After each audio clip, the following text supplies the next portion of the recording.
한국 경제와 증시가 4월에는 난관에 봉착할 것이다. 작년 말과 올해 초부터 이 비관론자들이 쏟아낸 발언이었습니다. 그런데 막상 4월장에 진입하니 4월이 아닌 9월로 현재 시선을 돌리고 있는데요.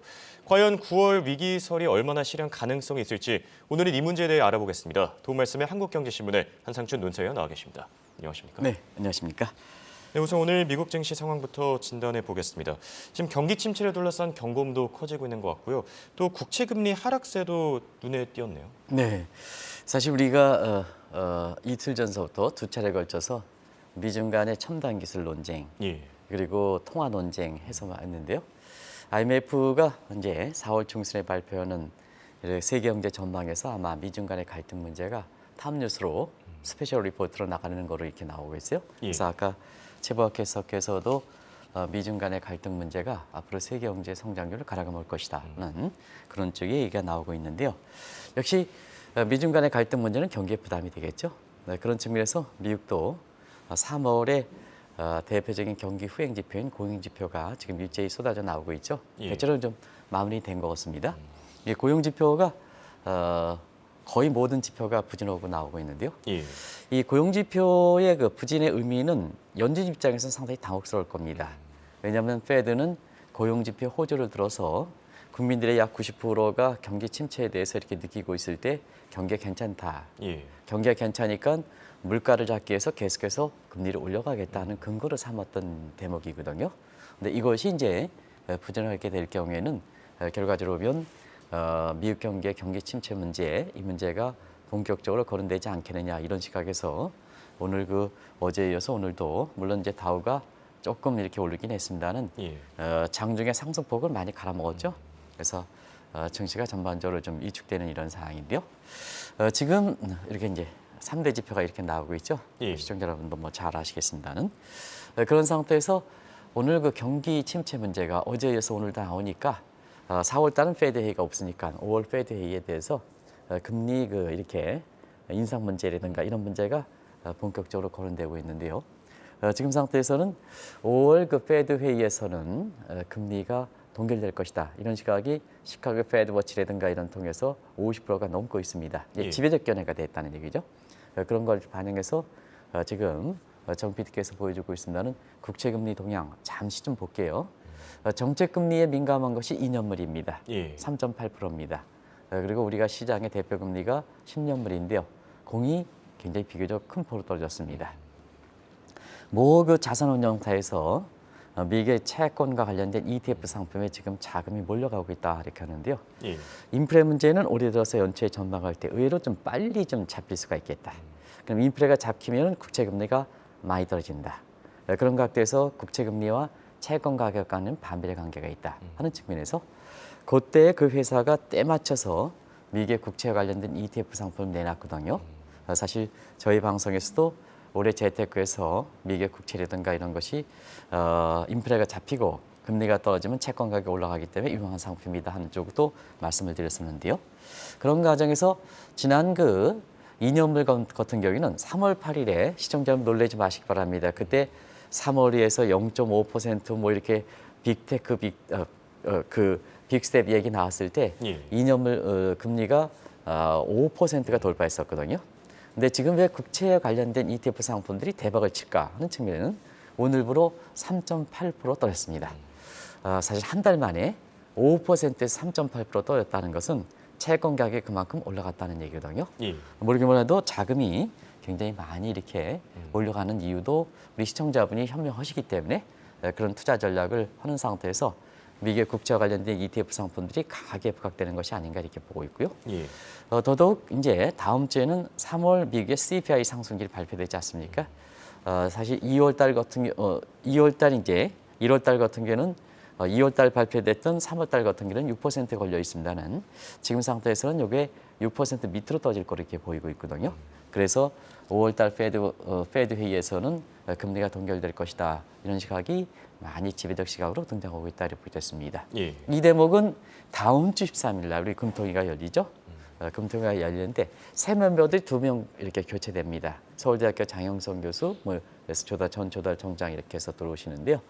사실 여러 가지 여건상 보면 나중에 이 문제 가지고 이제 말씀드리겠습니다는 2월에 이어서 금리가 동결되지 않겠나. 그래서 금리 인상에 따른 증시 부담이 많이 누그러진 상태다 이렇게 보이겠습니다. 사실 작년 말과 올해 초만 해도 극단적 비관론자들이 얘기한 게 4월 위기설이었습니다. 이 4월 위기설, 사실 4월 첫째 주도 어느 정도 지나가는 것 같은데 그렇게까지 위기인 것 같진 않거든요. 그래도 뭐 4월 위기설의 근거를 찾아보면 아무래도 경기 침체가 우선 들리는 것 같습니다. 네, 시청자분이 오늘은 이제 왜 9월 위기설이 불까 하는 측면에서 문의했던 내용들을 한번 보는 겁니다. 예. 그래서 저도 9월 위기설 깜짝 놀랐어요. 그래서 이렇게 9월 위기설을 보니까 모 경제신문의 일면 톱에 실었더라고요. 한국경제신문 아닙니다. 예. 그래서 그렇다 보니까 이 경제신문에 주는 어떤 내용들이 굉장히 이렇게 투자자라든가 국민들한테 주는 그 심적 파악 효과가 굉장히 중요하거든요. 그런 측면에서는 굉장히 신중히 다뤄야 될 거로 이렇게 보이는데요. 그러면 9월 위기설이 왜 될까? 그러면 4월 위기설이 이제 연초에 거론됐던 4월 위기설이 많이 근거가 약화됐다는 얘기죠. 예. 그래서 9월 위기설로 넘겨졌는데요. 그런 생각도에서 4월 위기설의 내용들을 한번 보면 9월 위기설이 왜 불까 하는 것을 시청자분이 또 가능성이 얼마나 되느냐 쉽게 이실하지 않겠느냐 하는 생각이 듭니다. 예. 일단 IMF의 세계경제 전망이 이제 나오기 시작하죠. 오늘도 이제 미증권 발당에서 세계경제 성장률이 부담이 될 것이다 하는데요. 아직 공식적인 내용이 나오지 않았거든요. 그런 각도에서 가장 최종적으로 나왔던 건 1월 말에 우리 자료는 2월 1일에 발표했던 중간 전망입니다. 그 내용을 보면 세계경제 성장률이 다 이렇게 올라가고 주요국계 성장률이 다 올라갔다. 저 표는 아실 거로 생각합니다. 예. 그래서 일단은 4월 위기설의 근거가 됐던 세계경제 Great Recession, 더 큰 위기 이런 것에 대해서는 가능성이 상당히 낮았다 이렇게 보겠습니다. 그리고 또 한 가지는 4월 위기설에 이 스태그플레이션 얘기 이렇게 많이 나왔죠. 예. 근데 이제 IMF의 그 전망을 보면 세계 그 물가가 작년 그 3분기를 정점으로 해서 물가를 잡히고 있다 하는 이 내용으로 보면 자, 시청자 여러분 1월 달 IMF 전망 보면 성장률 올라갔죠? 그다음 물가는 잡히죠? 오히려 스태그플레이션보다는 오히려 스태그플레이션이 우려가 완화되는 쪽으로 전망치가 나왔거든요. 그런 과정에서 보면 이번에 충계 전망의 세계경제 전망에서 다시 한번 상향 조정될 거로 보이는데요. 사실 과거에 이렇게 보면은 1월 전망치와는 그게 큰 차이가 없다 이렇게 보겠습니다. 예. 그래서 은행위기 부분이 어떻게 될 건가 하는 측면인데요. 이 은행위기 부분은 초기에 유동성 위기, 실물 경제 전에 잡혔기 때문에 사실 세계경제 성장이라든가 미국 경제 성장이 크게 하향 조정되기는 어렵지 않겠나 이렇게 보고 있습니다. 아무튼간에 4월에 많이 얘기했던 더 큰 위기론, 예. 그다음에 작년 말에 연초에 세계 경제에서 Great Recession, 대침체 이런 얘기는 가능성이 적기 때문에 4월 위기설 한국 경제의 또 한국 증시의 4월 위기설의 첫 번째 근거는 상당히 약화됐다 하는 것을 말씀드리겠습니다. 그럼 두 번째 근거도 한번 짚어보겠습니다. 한국과 미국의 기준금리 사실 많이 벌어졌습니다. 이걸 근거로 앞으로 외국인 자금이 이탈될 것이다. 이런 우려들 제기하지 않았습니까? 네, 작년 말에 사실 그 점도표를 본다면 3월까지는 1월에 0.25, 그다음에 3월에 0.25 이런 시각들을 본다면 미국의 기준금리가 또 그렇게 올렸죠. 예. 그래서 미국의 기준금리가 5% 상단이 됐고 한국은 금리가 동결해서 3.5%다 보니까 지금 금리차가 한미 간의 금리차가 저기 나오는 것처럼 1.5%포인트 이렇게 사상 최대로 벌어졌습니다. 예. 그러니까 많은 사람들이 이게 확인되는 게 4월이지 않느냐. 그러면 저렇게 금리차가 이렇게 확대되면 외국 자본이 이탈돼서 환율 상승과 외국 자본의 악순환 고리가 형성돼서 4월에는 특히 4월에는 이 한국의 배당 송급, 한국에 배당 송급이 되는 일이거든요. 예. 이런 것과 함께 한국 증시가 그동안 외국인이 주도한 점을 감안해 볼 때 어렵지 않겠느냐 하는 이런 쪽의 얘기가 4월 위기설의 근거였다 이렇게 됐습니다. 그런데 오히려 누차에 말씀드렸습니다는 한미 간의 금리 차가 외국 자본의 유출에 비해 크게 좌우하지는 않습니다. 그동안 또 그렇게 여실히 보여줬고요. 예. 그런 과정에서 보면 지금은 오히려 이제 한미 간의 금리 차가 이렇게 보겠습니다. 오늘도 이제 최고 금리 얘기가 이렇게 나왔습니다는 미국의 최고 금리가 지금 3월 점도표를 한다면 5.1%. 약간 오늘 상회할 수도 있다 이렇게 얘기 나오고 있는데요. 힘들지 않겠냐 그 매파 발언. 그러면 기준금리가 지금 3월 인상을 계기로 해서 5%니까 최고금리 5.1%, 기준금리 5%. 그래서 5월 달에 금리 동결 얘기도 여기서 나오는 거거든요. 예. 그런 과정에서 보면 자, 오히려 시장에서는 이렇게 미국의 국채 금리가 이게 많이 떨어지고 그다음에 달러 인덱스도 오늘은 유럽이 좀 안 좋았기 때문에 인덱스상으로는 올라갔을 겁니다. 조금. 예. 근데 여전히 100일대에 걸려 있는 모습이거든요. 그래서 한때 114 대비해서 100일이니까 얼마큼 달러가 약세됐습니까? 그런 과정에서 보면 이 금리차 이 부분에 의한 사실 그 외국 자본의 유출일 가능성은 적지 않겠나 이렇게 보고 있는데요. 다만 한 가지 4월 이기설의 자금 이탈과 환율 상승 간에 4월 이기설 근거가 되는 것은 약화되지만 우리 정책 당국 입장에서는 이 점은 좀 감안해야 되지 않겠냐 생각합니다. 예. 4월 들어서 미국 자금이 사실 지금 거래일 기준으로 3일 지났습니다는 5천억 정도 코스피에 나갔습니다.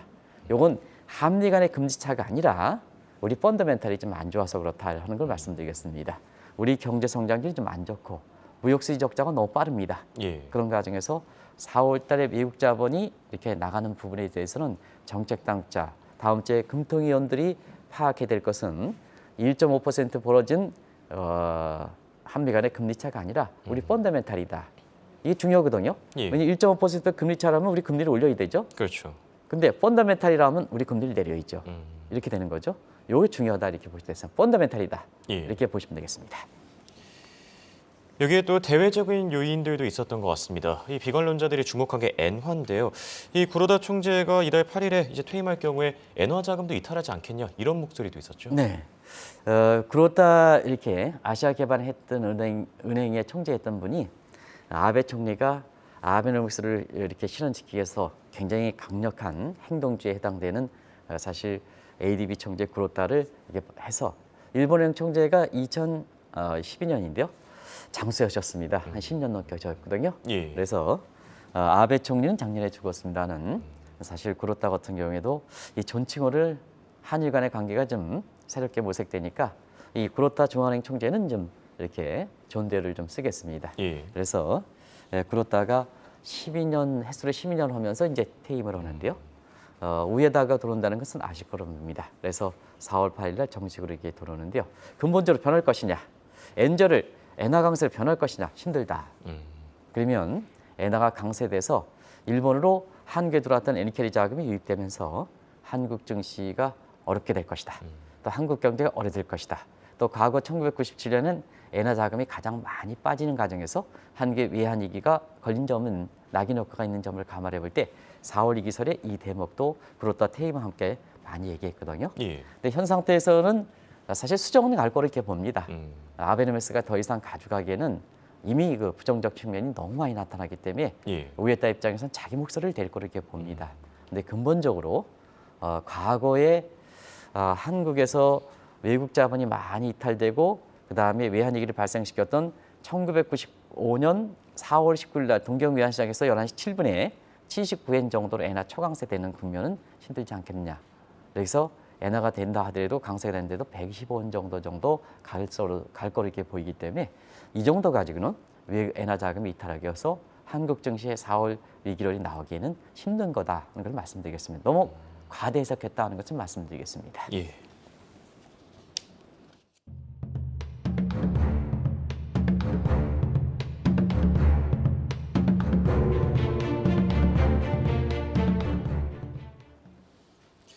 자, 그럼 이번에는 내부 상황도 한번 점검해 보겠습니다. 작년 9월이었죠.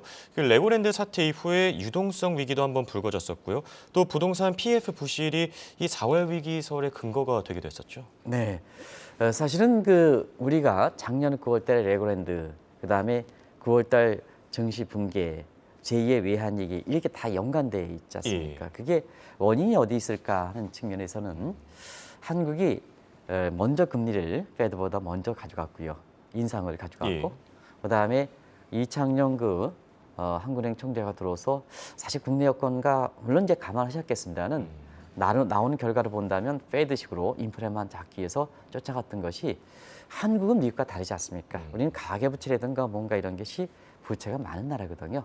그런 과정에서 여러 가지 다른 요인도 있습니다. 지방자치단체 이렇게 도지사께서 잘못된 판단 이런 것도 하고 이번에 또 이렇게 요즘 뭐 도지사들이 좀 사고를 많이 치는 것 같아요. 산불인데도 골프를 치고 뭐 이렇게 해서 있습니다는 이런 레고란드 사태를 계기로 해서 지금까지 이렇게 여파가 되지 않습니까? 예. 여파가 되는데요. 여러 평가를 내릴 수 있겠습니다는 지금도 뭐 그 문제가 이렇게 완전히 해소된 건 아닙니다. 근데 이 문제를 어떻게 평가할까 하는 측면에서는 작년에 레고랜드 사태가 볼말에 터졌는데요. 코스피 지수를 한번 보겠습니다. 예. 코스피 지수가 그 사이에 유동성 문제 이런 문제는요. 굉장히 복잡하게 전개될 수가 있습니다. 네, 두 가지 말씀드리겠습니다. 예. 하나는 지금 문제로 삼고 있는 문제가 되는 것이 저축은행, 뭐 새마을금고 이런 것이 사실 시장에서는 상장된 회사가 아니고 상장됐다 해도 비중이 적습니다. 그래서 코스피라든가 시장에 미치는 영향은 상당히 일부 비관론자가 얘기하면서 증시 붕괴론 이렇게 될 수 있는 성질의 것은 아니다 하는 것을 말씀을 드리겠습니다. 예. 두 번째는 부실의 규모입니다. 우리의 통화 지표를 보고 신규 통화 발행하는 지표를 볼 때는 나중에 좀 말씀드리겠습니다는 지금 부실로 이렇게 염려가 되는 한 700조 이상의 부실, 그 모 신문에서 일면 톱으로 썼던 기사입니다. 예. 그 정도는 충분히 감당할 수 있다. 감당할 수 있다. 그러다 보니까 우리 시청자분이라든가 주식 투자자분들이 굉장히 작년에 레고랜드 사건에 의해서 모 교수께서는 우리 코스피가 1,800, 1,500까지 떨어진다 이렇게 하지만 사실 레고랜드 사태에도 불구하고 우리 코스피가 2,100에서 2,500, 어제는 2,495까지 2,500 바짝 나왔었죠? 예. 이렇게 보면 사실 이 문제도 너무 과잉적으로 해석된 것이 아닌가 이렇게 보고 있습니다. 자, 그리고 또 이달부터 시작되는 세계 3대 평가사의 정례 평가에서 우리 신용 등급이 떨어질 거다 이런 경고음도 있었습니다. 네, 벌써 시작되고 있죠. 우리 추 부총리께서도 이렇게 발빠르게 대응하고 비교적 잘 대응해 나가시는 거로 이렇게 생각하는데요. 예. 그만큼 이렇게 발빠르게 된 데는 우리 이렇게 국가 신용 등급에서 많이 이렇게 3대 평가사들이 우리 국가 신용 등급을 이렇게 평가하고 한국의 간판 기업을 평가할 때 한국에 대해서 갖고 있는 의문점이 많기 때문에 그렇다 이렇게 보여졌습니다. 그런 과정에서 뭐 시청자 여러분 이 대목은 한번 며칠 전에 얘기했기 때문에 그냥 간단히 자막으로 좀 줄이겠습니다. 예. 이전 정부서부터 국가 채무가 문제가 됐죠. 그래서 우리 국가 채무가 지금 한 1,100조 넘는 상태에서 이틀 전 신문에 아주 굉장히 크게 뉴스를 다뤘었죠. 예. 이런 것이 이제 이전 정부의 빚내서 쓰자. 이런 것이 이제 후속 정부인 윤석열 정부의 부담이 되는 이런 측면에서 국가 채무 문제가 사실 2년 후에 우리 적정 수준, IMF의 기준의 적정 수준을 이게 벗어난 점을 감안해 볼 때는 자연스럽게 추경호 부총리의 재정정책 담당하는 사람 분한테 자 재정정치과 같은 이런 국가 채무를 줄일 수 있는 이런 근거는 있느냐 그런 쪽에 얘기를 할 수밖에 없죠. 예. 근데 이제 야당이 반대를 해서 피스컬 룰 재정정책이 안 된 상태죠. 그러면 3대 평가사가 당연히 이 문제에 대해서 디폴트 문제니까 당연히 얘기할 수 있다고 보여졌습니다. 가계부채는 상당히 좀 시청자 여러분이 다 아실 걸 생각하고요. 외환보유고도 지금 우리가 지금 IMF 신기준에 대해서는 적정 수준을 이렇게 1997년 이후로 이게 붕괴된 상황이거든요. 예. 그리고 한은의 발표한 거로 보면 코로나 직후에 한국의 기업들이 좀비 상태가 많다. 좀비 상태가 많다. 영업이익 비율로 이자 보상비로 볼 때는 이자도 못 내는 기업들이 5것 중에 한 것이다. 이렇게 해서 이제 얘기했기 때문에 예. 간판 기업에 대한 등급 문제도 굉장히 주목해서 이렇게 보실 필요가 있는데요. 지금 국가 신용 등급은 사실은 조정되지는 않고 이렇게 봅니다. 그러나 간판 기업들은 일부 이제 이전 정부와 연이 갇혀고 이전 정부 때 M&A라든가 이런 걸 많이 해서 지금 부실이 많이 발생하고 있는 모 4대 그룹 중에 한 기업도 이미 부정적으로 평가받은 상태거든요. 그러나 현대라든가 예. 삼성 같은 경우는 굉장히 지금 아주 특히 현대차 같은 경우는 캐시플로우가 굉장히 좋아지고 있습니다. 예. 이런 쪽도 이제 경우에 따라서는 전망이 등급이 바로 가지 않더라도 향후에 의향을 내는 전망 부분에는 오히려 상향 조정될 가능성이 있기 때문에 이게 4월 이기설의 근거가 되지는 않겠다는 걸 말씀드리겠습니다. 또 3월 이후에 급부상한 문제이기도 한데요. 지금 미국과 스위스 그리고 독일을 넘어서 다음 은행 위기는 한국에 찾아올 것이다. 이런 얘기도 있었습니다. 연초에 그다음에 작년 말에 4월 위기설에 얘기했던 사항은 아닙니다는 예. 아무래도 이제 1분기에 딱 이렇게 볼 때는 한국 경제에 미칠 수 있는 변수 중에서는 4월에 위기설에 얘기될 수 있는 대목에 있어서는 역시 은행 위기 문제가 되겠죠. 예. 그러니까 우리나라도 일전에도 말씀드렸지만 디지털 비용도 단계 올라갔고 부채 비용도 많고 부동산 이렇게 부실도 PF 부실도 많다 보니까 이 문제도 4월에 어렵게 되지 않겠냐 이렇게 생각하는데요. 사실 우리나라의 지금 이 대응하는 문제에 있어서는 이복현 금감원장께서 아주 잘 대응하고 있습니다. 그래서 이복현 금감원장이 주도가 돼서 이 문제를 잘 처리하던 것이 국제적으로도 좋은 평가를 제가 이복현 금감원장에 대해서는 이렇게 굉장히 많이 실명까지 거래하면서 많이 얘기하고 있는데요. 그만큼 잘하시기 때문에 그렇습니다. 저는 이복현 금감원장과 개인적으로 만나본 적도 없습니다. 이 방송에서는 객관적으로만 얘기하는 겁니다. 근데 한국의 이복현 금감원장의 이렇게 처리하는 방식에 비해서 평가에 대해서 외국이 더 아주 후한 평가를 내리고 있습니다. 우리나라 다 그렇지는 않습니다는 우리가 이제 정책 당국자들이 이렇게 평가하는 모습에 대해서는 굉장히 좀 인색한 평가를 내리고 있는데요. 외국에서는 굉장히 대처가 잘 되고 있다고 보겠습니다. 예. 이런 과정에서 한국의 지금 은행위기 문제 관련해서는 지금 거론되는 상황은 이렇게 적죠. 그래서 지금 상훈형 PF라든가 이런 거 관련해서 레온드 사건 관련해서 사실 새마을금고라든가 그다음에 이런 쪽의 얘기가 실제로 발생 여부와 관계없이 우려가 되고 있습니다는 그런 미국에서 발생했던 은행기관은 성격이 좀 다른 문제 있지 않습니까? 예. 이런 문제이기 때문에 되는데요. 근데 문제는 뭐냐면 이런 유튜브 방송이라든가 이런 때 어떤 사람이 이제부터 하나씩 무너집니다. 이렇게 이제 제목을 달고 방송하는 사람들이 있습니다. 이런 것만 이게 잘못된 이 문제인데요. 이 잘못된 진단을 전문가들이 잘못된 진단을 하는 경우가 많습니다. 유튜브 클릭수라든가 뭔가 예. 이런 거 생각해서 이제부터 하나씩 무너집니다. 그분대로 이제부터 우리나라가 은행이 하나씩 무너지고 미국에서 하나씩 무너지면 우리 국민들 다 지금 재산을 위해서 돈 버는 거 아니겠습니까? 경제활동하는 것은 홍영표 왜 하십니까? 돈 벌기 위해서 하는 거 아니겠습니까? 예. 솔직히 이런 사람들한테 마치 개인 자신의 이렇게 유튜브 클릭수를 올리기 위해서 이제부터 하나씩 무너집니다. 이런 게 문제가 된다 이렇게 보겠습니다. 이런 것만 이복현 금감원장에서 이런 사람들을 좀 규제하시기 바랍니다. 유튜브에 나오는 사람들 저도 포함해서는 다 전문가가 아닙니다. 그래서 이런 사람들을 좀 규제를 하는 것은 4월 위기설의 근거가 되는 대목을 많이 줄였지 않겠나 하는 생각이 듭니다. 네, 그럼 결론을 한번 맺어보겠습니다. 지금까지 4월 위기설의 근거를 살펴봤는데요. 최근 들어서 비관론자들이 4월이 아닌 9월을 특정짓는 이유가 있습니까? 네, 9월은 계절적으로 잭슨홀 미팅이 끝나고 예. 여름휴가철이 끝나니까 공교롭게도 과거의 많은 위기들은 9월에 시작됩니다. 1년 전에도 9월 증시분기론이 거기 나왔지 않습니까? 예, 그렇죠. 그래서 계절적으로 보면 9월 달이 과거 유럽 재정위기, 유럽 통화위기, 서프라임 위기, 리먼 사태, 한국 외환위기 전부 9월 달에 나왔습니다. 계절적으로 그런 특성을 갖고 있고요. 예. 그다음에 4월 위기설이 이렇게 지금 첫 주가 지났는데 가능성이 우리 홍익거도 가능성이 적다고 이렇게 얘기했지 않습니까? 감을 이렇게 보면 예. 우리가 이제 여러 가지 근거가 되면 가능성이 적다. 이렇게 보니까 작년에 사실은 증시분기론이 4분기 안 되니까 이게 이제 딱 해서 4월로 넘겨진 거 아니겠습니까? 안 내니까 다시 9월로 넘겨졌지 않습니까? 그런 과정에서 다중채무 얘기를 많이 합니다.